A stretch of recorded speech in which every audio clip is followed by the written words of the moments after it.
আসসালামু আলাইকুম দেশবাসী। এই মুহূর্তে আনফর্চুনেটলি আমাকে বলতে হচ্ছে, আমরা মুসলিম জাতি হিসাবে নিজেকে গর্বিত মনে করি, কিন্তু দুঃখের বিষয় দেখুন, আমাদের একটি শক্তিশালী রাষ্ট্র ইরান আজ শকুনের থাবায় লন্ড ভন্ড হয়ে যাচ্ছে।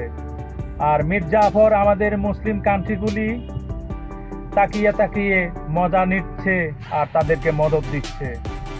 আমি বলছি, ও মির্জাফরেরা, তোমরা অচিরেই তোমাদের এই মির্জাফরের ফলাফল পেয়ে যাবে। দেখো, তোমাদের উপরে ইরানের মিসাইল হামলা হচ্ছে, ড্রোন হামলা হচ্ছে, অথচ আমরা মুসলিম হিসাবে কি বলতেছি? কেউ বলতেছে আলহামদুলিল্লাহ, কেউ বলতেছে আমিন, কেউ বলতেছে ধ্বংস হয়ে যাক। সৌদি আরবের মতো পবিত্র মাটিতে ইরানের মিসাইল, ইরানের ড্রোন হামলা হচ্ছে, আমরা বলতেছি ধ্বংস হোক, ধ্বংস হোক। কেন বলতেছি? দুঃখে, ঘৃণায়। এটা তো আমাদের বলা উচিত ছিল না।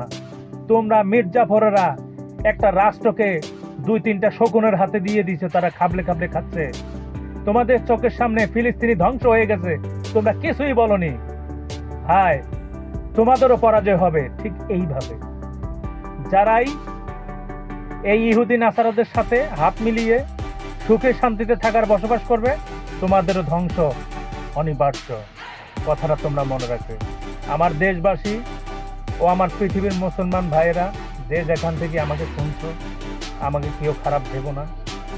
আমরা মুসলিম জাতি হিসেবে নিজেকে যতটা গর্ব মনে করি, ততটা ঘৃণাও করি এই মির্জাফরগুলির কারণে।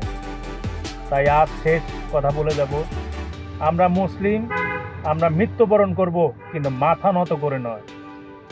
আমাদের যে নেতা ছিলেন আয়াতুল্লাহ খামেনি, তিনি মুসলিম জাতির এক বীর সন্তান, মাথা উঁচু করে শহীদ হয়েছেন, মাথা নত করেনি।